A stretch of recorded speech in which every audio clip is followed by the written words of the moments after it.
Le contrat de Nate Diaz a été prolongé par l'UFC, l'information a été dévoilée par le journaliste Ariel Helwani en personne. Ce qui est sûr, c'est que les adversaires potentiels ne manquent pas à l'une des plus grandes stars de l'organisation.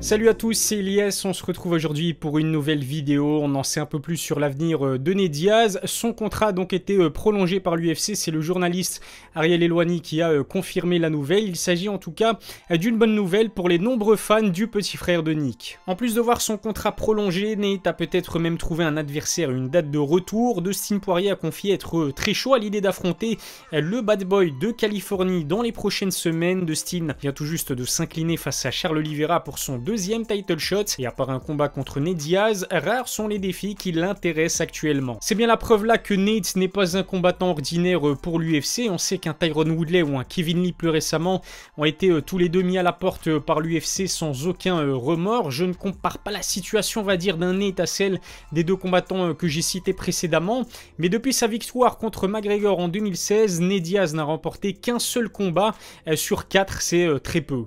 Que penser d'un Nate Diaz de Dustin Poirier? Quels sont ses combats potentiels pour 2022? Et puis, est-ce qu'il a encore le niveau pour décrocher sa première victoire depuis 2019? C'est ce dont je vais vous parler dans ma vidéo. Juste avant, abonnez-vous à ma chaîne, lâchez un petit pouce bleu, ça fait toujours plaisir. Et puis, n'hésitez pas non plus à me suivre sur mes réseaux sociaux. C'est parti. Inutile de se voiler la face, affronter Nate Diaz est synonyme d'un beau petit chèque puisque l'Américain fait encore partie aujourd'hui des combattants les plus cotés à l'UFC. Chacune de ses apparitions fait vendre plusieurs milliers de tickets, plusieurs millions de pay-per-view. Depuis sa victoire acquise contre McGregor, il est devenu l'une des plus grandes stars de l'organisation. Raison pour laquelle autant de personnes sont chaudes à l'idée de le combattre, à commencer par Dustin Poirier. D'un point de vue sportif, le diamant de Louisiane n'a absolument aucun intérêt à affronter Nate Diaz. Poirier est l'un des meilleurs poids légers à l'heure actuelle et le petit frère de Nick est un poids welter pas classé. En tout cas, Nate est très chaud à l'idée d'en découdre avec Dustin. Les deux hommes devaient s'affronter initialement en août 2018. Dustin Poirier a alors dû renoncer au combat à la suite d'une blessure. Depuis, Nate en profite à chaque fois pour le lui rappeler. On risque donc d'avoir du trash talk en conférence de presse, tout bénef pour promouvoir le combat. Si l'on en croit ce qu'ils disent, Dustin et Nate Diaz devraient donc se retrouver dans un octogone en janvier 2022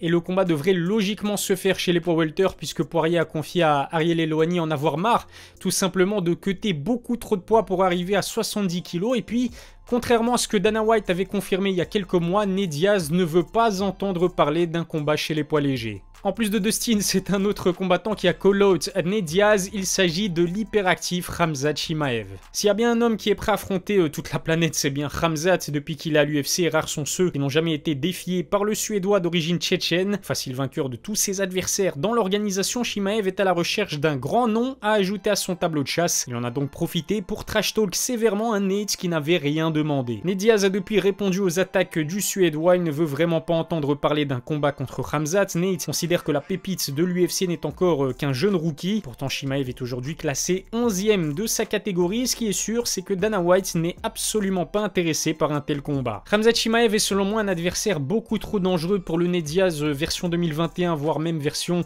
2022. Il est plus jeune que lui, plus imposant physiquement, excellent lutteur, très agressif aussi au niveau de son striking. Bref, je pense que le Suédois a l'occasion de faire très mal à Nate. Alors bien sûr, ce combat pourrait être organisé à l'avenir, mais les plans de l'UFC à moyen terme seraient bien d'organiser une trilogie entre McGregor et Diaz. Si l'UFC veut faire de l'argent, c'est la trilogie à organiser. Conor et Nate ont battu plusieurs records lors de leurs deux affrontements. Au total, ils ont vendu pratiquement 3 millions de pay-per-view, c'est incroyable. D'après le site Tapology, McGregor Diaz 1 et 2 font partie des 10 combats les plus suivis de l'histoire. Impossible de faire mieux qu'un McGregor Diaz numéro 3 en termes de trash talk. Les deux combattants sont vraiment des professionnels quand il s'agit de promouvoir un combat. En plus de cela, aujourd'hui, ils se connaissent bien, ils ont l'occasion de s'envoyer des pics sur les réseaux sociaux assez régulièrement. Avec un McGregor qui vise un retour pour l'été 2022, je pense que Nate Diaz serait un partenaire de danse idéal. Et puis il y a aussi Jorge Masvidal. Les deux combattants s'étaient disputés la fameuse ceinture BMF, bien que dominateur, Gamebred a été déçu de se voir attribuer la victoire sur décision médicale. Il était question d'un rematch face à Nate Diaz avant que le combat soit définitivement oublié. Cela pourrait être une option lucrative pour Nate face à un adversaire populaire et dans la même dynamique que lui. Ce dont je rêve de voir avant qu'il ne prenne le retraite, ce serait un Nate Diaz, Tony Ferguson. On aurait là deux Mexicains d'origine dont la solidité n'est plus à démontrer. En plus de cela, ils sont tous les deux dotés d'un cardio exceptionnel. Le combat se ferait donc logiquement sur 5 rounds. Dites-moi ce que vous en pensez en commentaire, mais pour moi ce serait le combat idéal. Ce qui est sûr, c'est que le petit frère de Nick n'est plus à son prime, mais son menton et sa durabilité sont toujours aussi effrayantes. Firas Zahabi, coach de Georges Saint-Pierre, a dit cette phrase que je trouve très pertinente. Nate, elle pourrait battre 99% des combattants s'il n'y avait aucune limite de temps. Le natif de Stockton l'a encore prouvé à son dernier combat. Opposé à un Leon Edwards pourtant très talentueux, l'américain a réussi à nous épater au 5e et dernier round, archi dominé pendant tout le combat. Il a failli s'imposer sur un KO après une combinaison venue de nulle part. Le pauvre Leon Edwards a fini par s'imposer sur décision unanime, mais ce relâchement au 5e round aurait pu lui coûter le combat. Bien que battu, Nate Diaz a prouvé qu'il en avait encore sous la semelle. Avec un peu plus d'agressivité, il aurait très bien pu réaliser le braquage du siècle face à l'un des meilleurs poids welter. Nate Diaz est plus actif et plus compétitif que Nick. Son grand frère n'était que l'ombre de lui-même lors du rematch face à Robbie Lawler. Alors c'est vrai que sa performance au premier round était quand même